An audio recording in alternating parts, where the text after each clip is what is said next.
इंसान की अपनी स्ट्रेटजी होती है, मगर जो पर्सनली मशवरा है ना, जो क्लास चल रही हो आपकी, जिसका सिलेबस चल रहा हो, उस पर फोकस रखा करें। जो लेक्चर पढ़ें घर जाकर बुक से वही लेक्चर रिपीट करें। नोट्स बनाने हो तो वही उसके पॉइंट्स उठाएं और नोट्स में लिखते जाएं।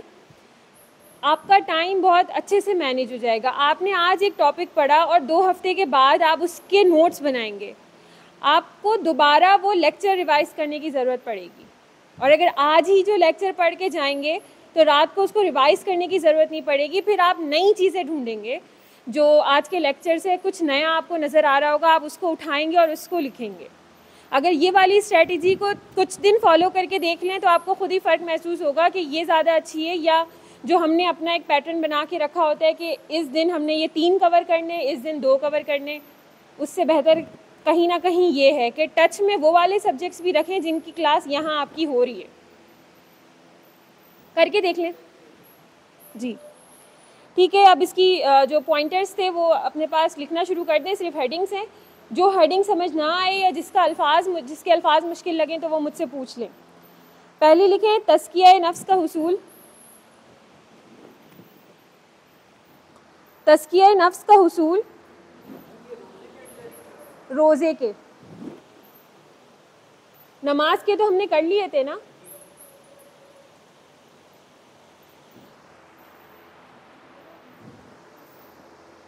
तज़किया नफ्स का हुसूल और उसके नीचे आयत नंबर सूरह आला की 14।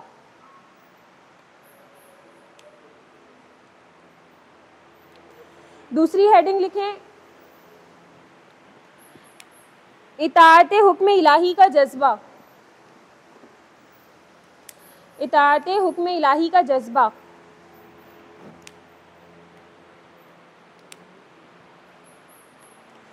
सब्र तहम्मुल और बर्दाश्त में इजाफ़ा। सब्र तहम्मुल और बर्दाश्त में इजाफ़ा जी। सेकंड है इताअत हुक्म इलाही का जज्बा।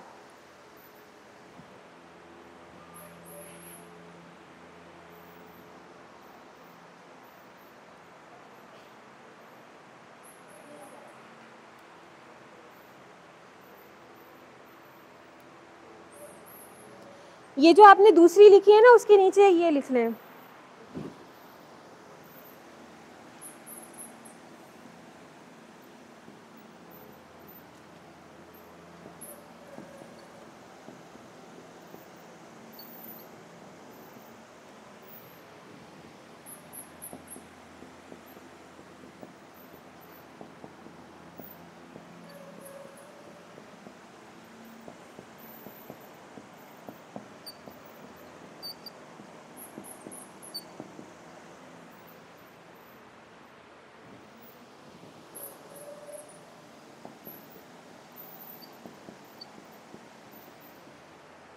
दूसरी हेडिंग के नीचे ये वाली हदीस कोट कर।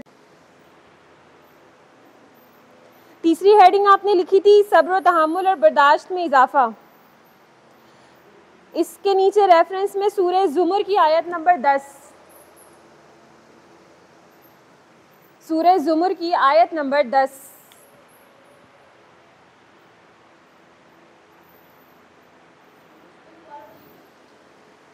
सूरह ज़ुमर की आयत नंबर 10। इसकी हेडिंग बतानी है। इसकी हेडिंग है सब्र तहम्मुल और बर्दाश्त में इजाफा। सब्र तहम्मुल और बर्दाश्त में इजाफा, ये तीसरी हेडिंग है। इसका रेफरेंस सूरह ज़ुमर की आयत नंबर 10। आगे चलें। नंबर 4 रोज़ा ज़रिया तामीर सीरत व किरदार। रोज़ा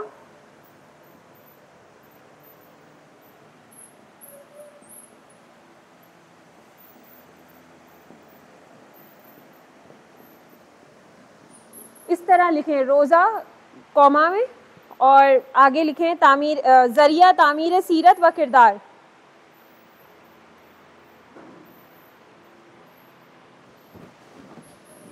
लिख लिया। इसके नीचे हदीस कोट करें कि आप उसी तरह आप सल्लल्लाहु अलैहि वसल्लम का इरशाद है कि अल्लाह को तुम्हारी भूख प्यास नहीं पहुंचती। इसमें यही लिख दें।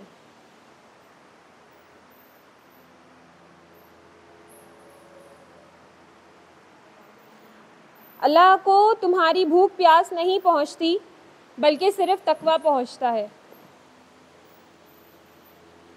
बल्कि सिर्फ तकवा पहुंचता है। रेफरेंस सही बुखारी।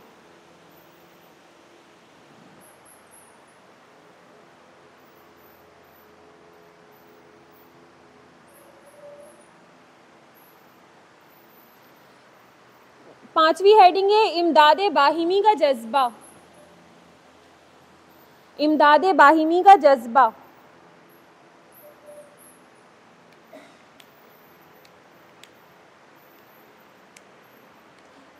पांचवी इमदाद बाहिमी का जज्बा। छठी एहसास इंसानियत की बेदारी। एहसास इंसानियत की बेदारी।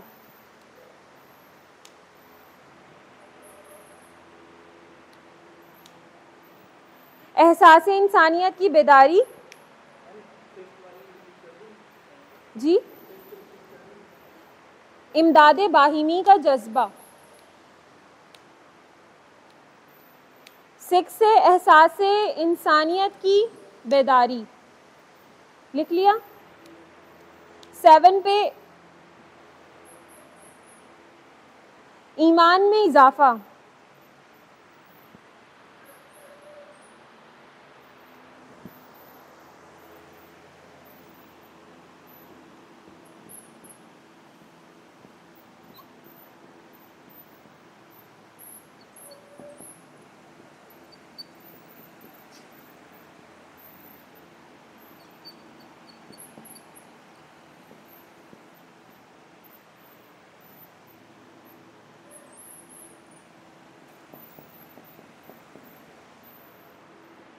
ईमान में इजाफे के नीचे ये हदीस कोट करें, मन सामा युराइन फ़क़द अशरका, जिसने दिखलावे के लिए रोज़ा रखा तहकीक उसने शिर्क किया।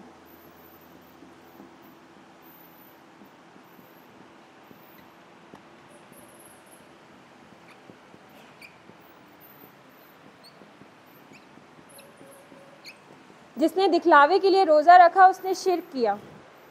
मन सामा युराइन फ़क़द अशरका।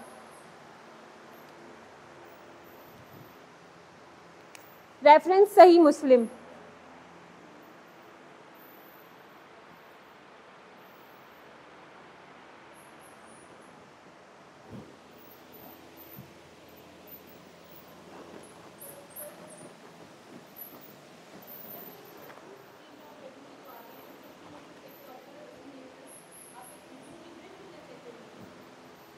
मैं समझी नहीं आपकी बात।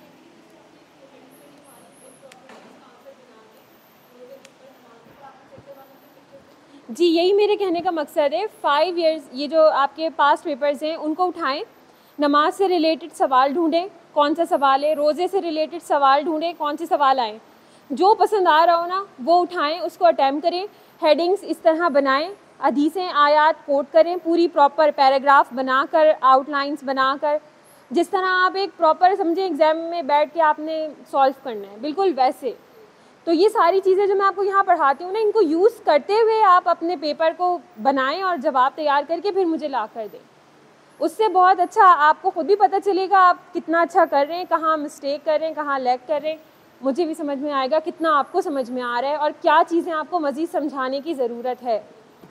अभी मैं सिर्फ आपको पढ़ा के चली जाती हूँ, जब आपके पेपर्स मेरे पास आते हैं तो फिर मुझे अंदाज़ा होता है कि यहाँ तो बहुत सारी ऐसी चीज़ें हैं जिसकी बहुत कमी है, मतलब उन पेपर्स के ज़रिए पेपर का गुजारा नहीं किया जा सकता, ऐसा होता है। उसके अलावा आखिरी हेडिंग लिखें, एहतसाब ज़ात का एहसास, अकाउंटेबिलिटी।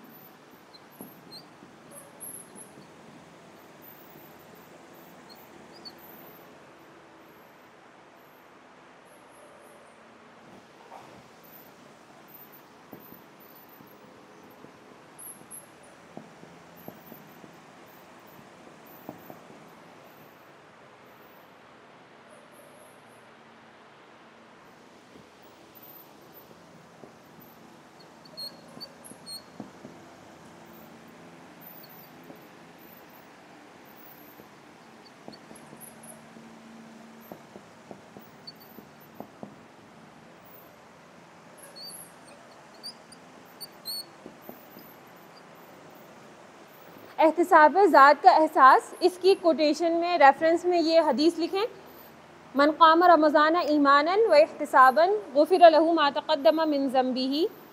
ये लिख लें, फिर इसका तर्जुमा बताती हूँ।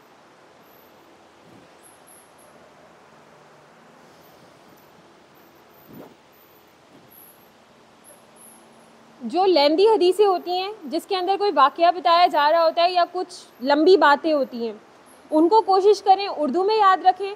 जो छोटी हदीसें हैं उनको कोशिश करें अरबी में ही याद कर लें। अभी कल से अब तक आप लोगों को जितनी हदीसें लिखवाई हैं वन लाइनर हैं, सिर्फ बहुत छोटी सी हैं कि बहुत आसानी से याद की जा सकती हैं। और ये याद रखें, जब तक अरबी कोट नहीं करेंगे ना तो बहुत अच्छा वाला इंप्रेशन आपके पेपर में नहीं आना है।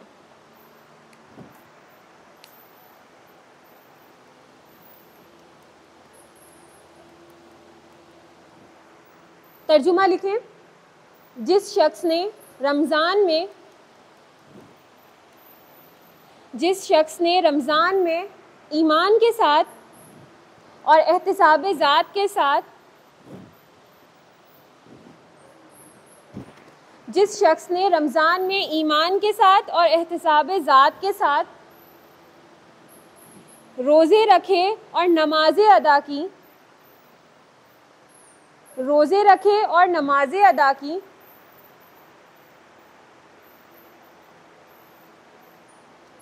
उसके पिछले तमाम गुनाह बख्श दिए गए।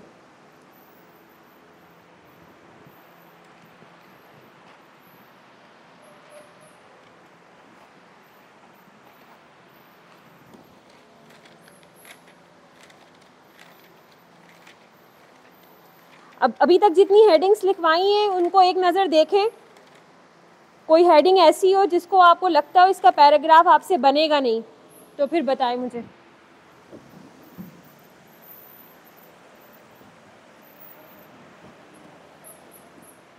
ये वाली समझ में आई है? एहतिसाब ज़ात क्या होता है? हाँ, आवाज़ नहीं आई, बताएं क्या होता है?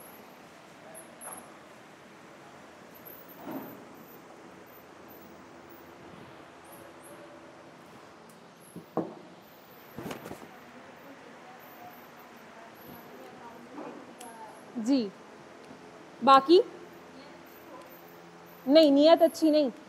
एहतिसाब कहते हैं आप अपना मुहासबा करें, अपनी अकाउंटेबिलिटी ख़ुद करें, अपनी ज़ात की करें, अपने आप को देखें, अपने आप को एक जगह खड़ा करें और उसके बाद अपना फ़ैसला ख़ुद करें आप कितने अच्छे रास्ते पर हैं और कितने गलत रास्ते पर हैं। ये होता है आपकी अकाउंटेबिलिटी ख़ुद करना। तो रमज़ान में इंसान ये ख़ुद करता है।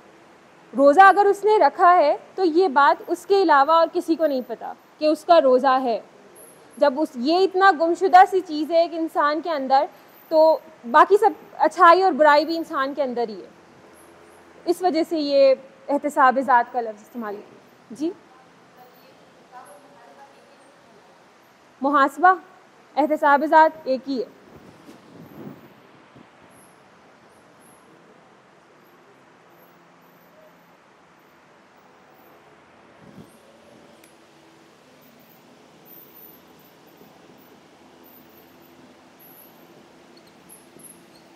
एक बात बताएं, ये जो आज टॉपिक पढ़ाने वाली हूँ इसके बारे में कहा था पढ़ के आने का।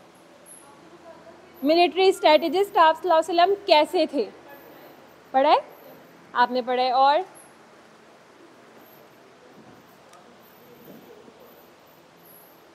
पढ़ा है, कहीं से भी पढ़ा हो, मैंने अभी कोई शर्त नहीं लगाई थी कि आपने किसी स्पेसिफिक सोर्सेज से ही पढ़ना है। पढ़ा है? और नहीं पढ़ा? कोशिश करें, जो कहूँ ना कि इसको पढ़ लें, आपका अपना फ़ायदा है। अब कोई ऐसी नई चीज़ें मैं बताना यहाँ शुरू करूँगी तो आपने तो शर्मा हुजूरी में मुझसे पूछना नहीं है कि मैं ये समझ में नहीं आया है तो दोबारा बता दें, लेकिन आपका कम से कम अपना कॉन्सेप्ट तो क्लियर होगा ना अगर आपने एक चीज़ पहले से पढ़ ली होगी। तो यही वाला टॉपिक शुरू करें कि आप सल्लल्लाहु अलैहि वसल्लम बहैसियत सिपह सालार कैसे थे। ठीक है, तो इंट्रोडक्टरी पैराग्राफ के तौर पर इसका इंट्रोडक्शन, इसका बैकग्राउंड, इसका कॉन्टेक्स्ट क्या था सारा, तो पहले उस पर थोड़ी सी बात करते हैं, फिर हम असल पॉइंट की तरफ आएंगे।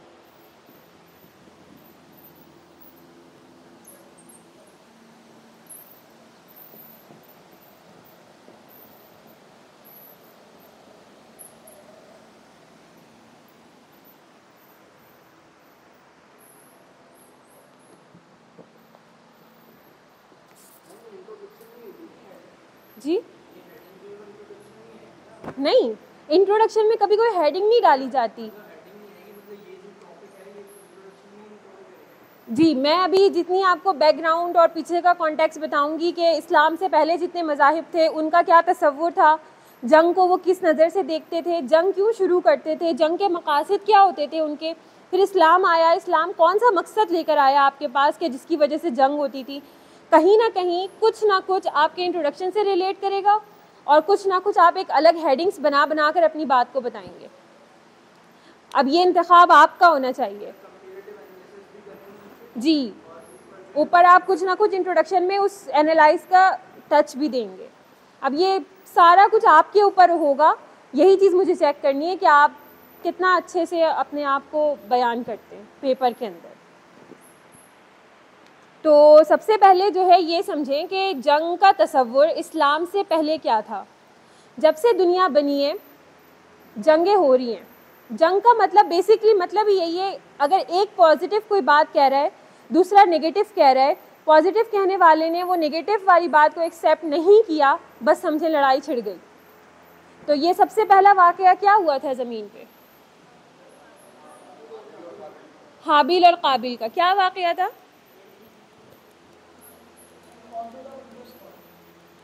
क्या था? ठीक है, तो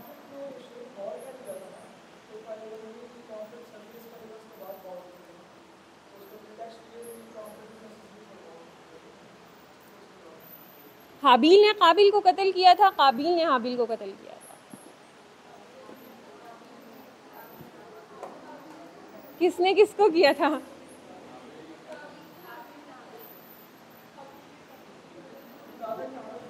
हाँ जी, आपकी आवाज़ नहीं आई। जी, सबसे आसान सी टिप इसको ऐसे याद रखें कि कत्ल करने वाले को ना कातिल कहा जाता है। बस इतना याद रख लें, आपकी ये वाली चीज़ क्लियर हो जाएगी, क्योंकि ये कुछ ऐसी चीज़ें होती हैं जो नहीं रह पाती, जिनका मुसलसल ताल्लुक हो वो तो याद रखते हैं मगर बाकी तो भूल ही जाते हैं। तो कातिल से याद रखें कि वो काबिल था और जिसको कत्ल किया था वो हाबिल था। ठीक है, इनका किस्सा भी इसी तरह हुआ, एक पॉजिटिव एक नेगेटिव, लड़ाई छिड़ी, लड़ाई के बाद कत्ल हुआ। इसराइली रिवायात के मुताबिक ये कहा जाता है कि इन्होंने काबिल ने जो हाबिल को कत्ल किया, कत्ल करने के बाद उसको शर्मिंदगी हुई, मगर रहती दुनिया तक जितने कत्ल होंगे, जो जिसको कत्ल करेगा उस कत्ल का एक गुना काबिल के सर जाएगा। ये इसराइली रिवायात कहती है और ये सही भी कहती है, क्योंकि आप सल्लल्लाहु अलैहि वसल्लम की भी एक हदीस है कि तुम में से जो शख्स दुनिया में कोई नेक अमल करके जाता है और लोग उसकी पैरवी करते हैं, यानी उसको फॉलो करते हैं, तो रहती दुनिया तक उस एक नेक काम का सवाब उसको मिलता रहता है। और अगर किसी ने कोई गुनाह छोड़ा है अपने पीछे और लोग उसको फॉलो कर रहे हैं, तो उस गुनाह का सवाब भी रहती दुनिया तक क़यामत तक उसको मिलता रहता है। तो जब ऐसा है तो ऐसा भी है। सही, इसके बाद हम थोड़ा सा वो कर लेते हैं।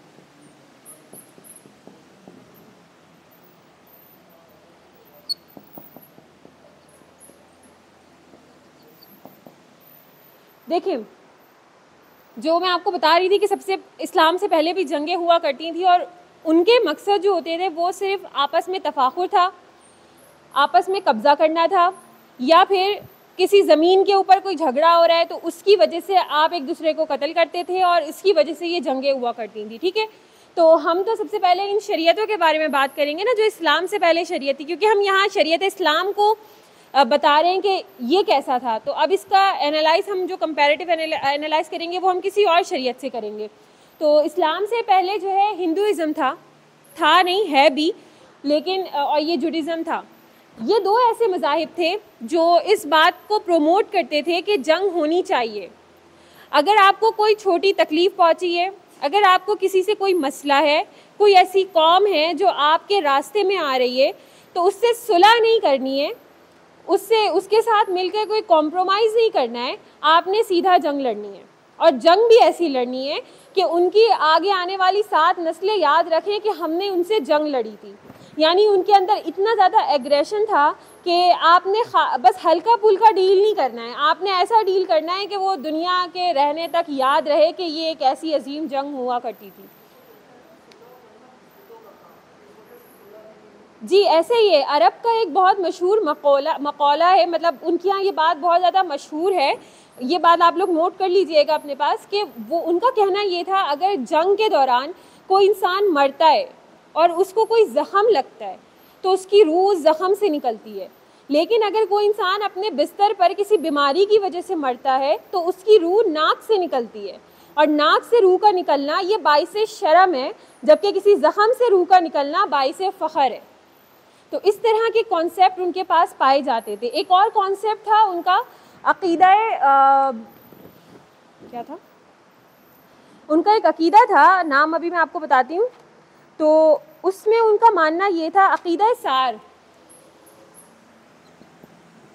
ये अरब का अक़ीदा था। इस अक़ीदे के मुताबिक वो ये कहते थे कि जंग में अगर किसी की जान चली जाती है, कोई शहीद हो जाता है, या फिर आपस में किसी दो ग्रुप का तसादुम हो और वहाँ पे कोई मर जाए, मरने के बाद उसकी रूह आसमान पे परवाज़ नहीं करती बल्कि लोगों के दरमियान रहती है, और आधी रात को वो किसी जानवर की शक्ल इख्तियार करके आपकी छतों पर आकर बैठती है और शोर शराबा मचाती है, चिल्लाती है, और ये मुतालबा करती है कि उसका बदला लिया जाए। तो जब तक उसका बदला नहीं ले लिया जाता तब तक वो लोगों के घरों के इर्द गिर्द घूमती है, और बहुत आधी आधी रात को डराना और धमकाना, ये उसका मकसद होता है। इसको एक और बात से रिलेट करूँगी, अभी रुक जाएं। तो इस वजह से वो बदले लिया करते थे। अब आप ये सोचें कि सिर्फ एक इंसान के कत्ल के बदले पे वो इतने ज़्यादा मतलब उनकी ख्वाहिश होती थी कि हम इसका बदला लें, तो जब पूरी पूरी कौम आपस में एक दूसरे के साथ लड़ती थी तो कितनी ज़्यादा हलाकतें होती थी। तो यही वजह थी सिर्फ इनकी, अरब की, कि इनकी जो जंगें होती थी वो एक फ़र्द अगर कत्ल होता था तो पूरी की पूरी अगली कौम की पूरी नस्लें वो बर्बाद करते थे कि अभी तो हमारा बदला ही पूरा नहीं हुआ। इस वाले अकीदे को रिलेट करते हैं हैलोवीन से। हैलोवीन का कॉन्सेप्ट क्या है? हैलोवीन हर साल में मनाया जाता है जी, हैलोवीन। हाँ, कॉन्सेप्ट क्या है उसके पीछे, बेसिकली उनकी थिंकिंग क्या है?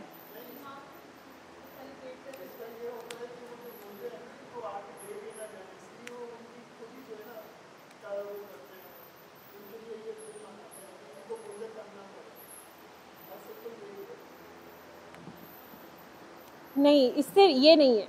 और कोई आइडिया नहीं है?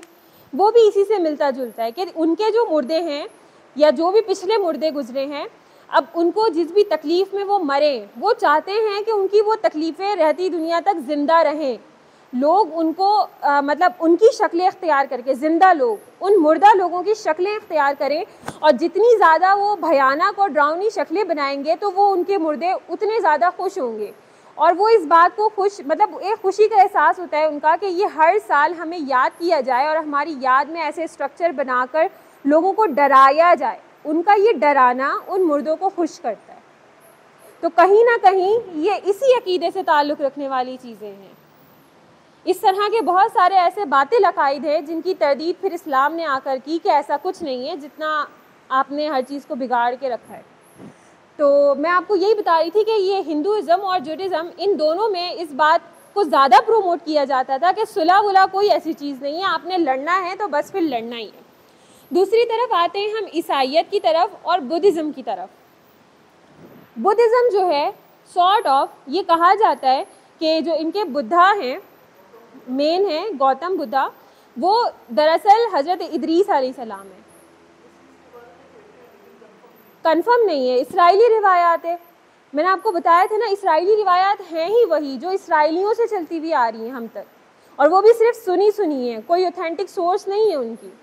तो कहा ये जाता है, और हाँ सिर्फ कहा ये जाता है, और उसके अलावा बुद्धिज़्म में ऐसी बहुत सारी चीज़ें हमें मिलती हैं। अगर कभी बुद्धिज़्म को पढ़ने का आपका इत्तेफाक हो तो आपको समझ में आएगा, इन्होंने हमेशा पीस को प्रमोट किया है, इन्होंने हमेशा इस चीज़ को प्रमोट किया कि आपने दुनिया में अपने दिल को ज़रा कम से कम लगाना है, अल्लाह ताला की मतलब जो भी खुदा है उसकी इबादत आपने ज़्यादा से ज़्यादा करनी है, कोई खून खराबे नहीं करने, लोगों के साथ मिलजुल कर रहना है, और ये कोशिश करनी है कि अगर आप दुनिया की मोहब्बतों से थोड़ा दूर हटकर किसी दरवेशी वाली ज़िंदगी अख्तियार करें तो ये आपके लिए ज़्यादा अच्छा है।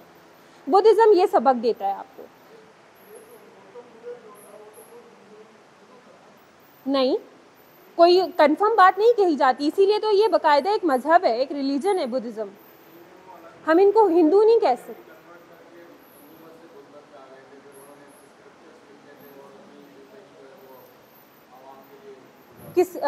किसके बारे में बता रहे?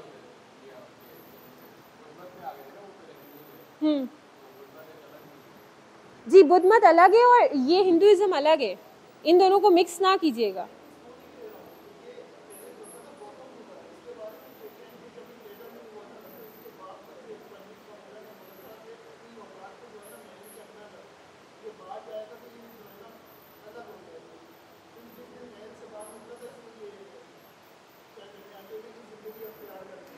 तो अकेले की ज़िंदगी अख्तियार करने के बाद भी जो इन्होंने दरवेशी जिसको कहेंगे, दरवेशी अख्तियार की, वो अख्तियार करने के बाद जो इनके पास लोग जाते थे उनको ये सबक किस चीज़ का देते थे? उनको ये अमन और इस तरह की चीज़ों का ही सबक देते थे जो कहीं ना कहीं एक ऐसे इंसान की खासियत होती है जो अमन पसंद होता है, जो किसी ना किसी शरीयत का पैरोकार तो नज़र आता ही है। हम इनको बिल्कुल काफिर भी नहीं कह सकते। मैं आपको ये कह रही हूँ, इसराइली रिवायात के मुताबिक जो गौतम बुद्ध थे इनको कहीं ना कहीं हज़रत इदरीस अलैहिस्सलाम के साथ रिलेट किया जाता है। कंफर्म नहीं है जब तक बहुत गहरी रिसर्च ना हो जाए, क्योंकि इनकी तालीमात ऐसी थी। ये भी इसी बात को प्रमोट करते थे कि जंग जितनी कम हो उतना बेहतर है, ना हो तो बहुत ही अच्छा है। कोई ऐसा मसला आपकी दरकार आता है तो आप उसके लिए सुलह की तरफ जाएंगे, जंग की तरफ नहीं जाएंगे। फिर आती है ईसाइयत। अब मुझे बताएं, जब हज़रत ईसा अलैहिस्सलाम आए तो किसका दौर चल रहा था? कौन थे वो? उसके अलावा ज्यूस थे उस वक्त, बनी इसराइल। जी, यानी इनसे पहले बनी इसराइल का कब्ज़ा जिसको कहते हैं, और जो दौरानिया गुजरा था हज़रत मूसा अलैहिस्सलाम के ज़माने से लेकर हज़रत ईसा के आने तक, इस ज़माने में इन्होंने बेतहाशा नबियों को कत्ल किया था। ऐसे ही था। तो इसका मतलब ये था कि इनका मानना तब भी यही था और इनका मानना आज भी यही है कि ज़मीन पर आने वाली तमाम शरीयतों और तमाम कौमों में सबसे ज़्यादा आला और अफजल हम हैं। अल्लाह ने हमें चुना, हमारे लिए मनुसलवा आसमान से उतारा गया, हमारे लिए बेतहाशा नबी भेजे गए। तो हम एक ऐसी कौम है जो अल्लाह के नज़दीक सबसे ज़्यादा पसंदीदा है। लिहाजा दुनिया की हुक्मरानी अल्लाह ने हमें दी है। क़यामत तक ज़मीन पे वाहिद कौम जो रहने वाली है वो हम होंगे। हमारी तादाद सबसे ज़्यादा है, अल्लाह ने समझ बूझ की ताकत सबसे ज़्यादा हमें दी है। लिहाजा हमें कुल इख्तियार है, हम जैसे चाहें काम करें। अगर थोड़ी सी रिसर्च आप लोग करना शुरू करें अभी कंटेम्प्रेरी वर्ल्ड को लेकर, तो आपको खुद ही ये बात हल्के हल्के समझ में आने लग जाएगी हर चीज़ कहाँ जाकर लिंक्ड हो रही है। दुनिया में होने वाली कोई भी चेंजिंग है, मेजर चेंजिंग्स जो हो रही हैं, कहाँ से होकर आ रही हैं, कहाँ से ये सारी बातें आपस में लिंक कर रही हैं। अगर आप सल्लल्लाहु अलैहि वसल्लम ने ये पेश गोई की थी कि जब दज्जाल आएगा तो उसकी क़यादत के लिए लोग वहाँ पर मौजूद होंगे, वो उसका इस्तकबाल करेंगे, तो वो कौन लोग हैं? जब आप इसकी भी रिसर्च करेंगे आपको लिंक मिल जाएगी कौन लोग निकल कर आ रहे हैं। तो समझें बस पूरी दुनिया को संभालने की ज़िम्मेदारी इन्होंने ले रखी है और इसी ज़िम्मेदारी के तहत इन्होंने अंबिया को कत्ल किया। जब ये वाले नबी आते हैं इनके ज़माने में तो ये इनको कबूल नहीं करते। यही वजह थी कि यहूदियों ने हज़रत ईसा अलैहिस्सलाम की शरीयत को कभी बहुत ज़्यादा फैलने दिया ही नहीं। ऐसे ये क्रिश्चियनिटी कभी भी अपने उरूज पे नहीं पहुंची थी, और उरूज पे क्या पहुंचती उससे पहले ही इतनी साजिशें हुई कि हज़रत ईसा अलैहिस्सलाम के हवारी, इनकी तादाद क्या थी? बमुश्किल 17-18, इससे ज़्यादा नहीं थी। अब आप सोचें कि किसी भी नबी की कुल कौम वो सिर्फ 17 पे मुश्तमिल हो और 18 पे मुश्तमिल हो, इतना तंग किया गया इनको और इनकी शरीयत को प्रमोट आगे नहीं फैलने दिया गया। तो यही वजह थी, इन्होंने मुखालफिन के साथ मिलकर प्लानिंग कर कर इनको जो है वो सूली पे चढ़ा दिया। तो हज़रत ईसा अलैहिस्सलाम का भी यही कहना था, क्योंकि इनके पास कोई ताकत नहीं थी, इनके पास एक बड़ा मजमुआ नहीं था कि जिसको लेकर ये कहते कि चलें, पूरे लश्कर को कहते चलो अब हमने यहूदियों के साथ जंग लड़नी है। 17 लोगों की जमात कैसे जंग लड़ सकती थी? तो इस वजह से हज़रत ईसा अलैहिस्सलाम में जो क्रिश्चियनिटी थी, ये भी इस चीज़ को प्रमोट करती थी कि आप जंग ना करें, ज़्यादा से ज़्यादा जंग से रुकें। जी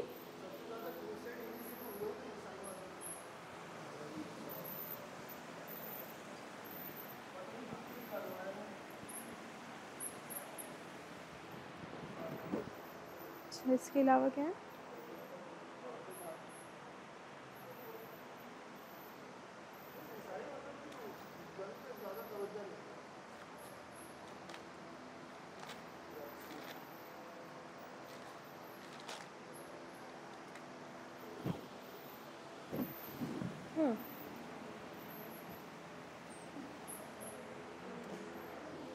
यहाँ तक बैकग्राउंड समझ में आ गया?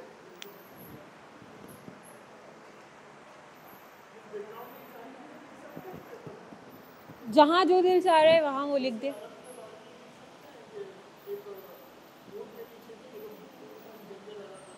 एक ऊँट तो फिर भी बहुत बड़ी चीज़ है। एक औरत जिसको वो अपने घर की कोई हैसियत नहीं देते थे, अगर वो एक औरत की इज़्ज़त पे भी कोई बात आ जाती थी तो उसके पीछे वो अगला पूरा कबीला हलाक करके आते थे, जबकि वो उनके नज़दीक, जैसे हमारे नज़दीक क्या चीज़ सबसे ज़्यादा बेकार है?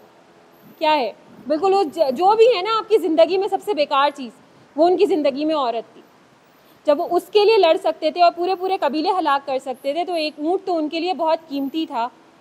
सुर्ख ऊँट की मिसाल जगह जगह हदीसों में आती है, नहीं आती? कि आप सल्लल्लाहु अलैहि वसल्लम ने फरमाया कि हल्फुल फजूल से बेहतर है, सुर्ख ऊँटों से ज़्यादा बेहतर मेरे लिए ये मुआहिदा है। तो ये मिसालें हैं।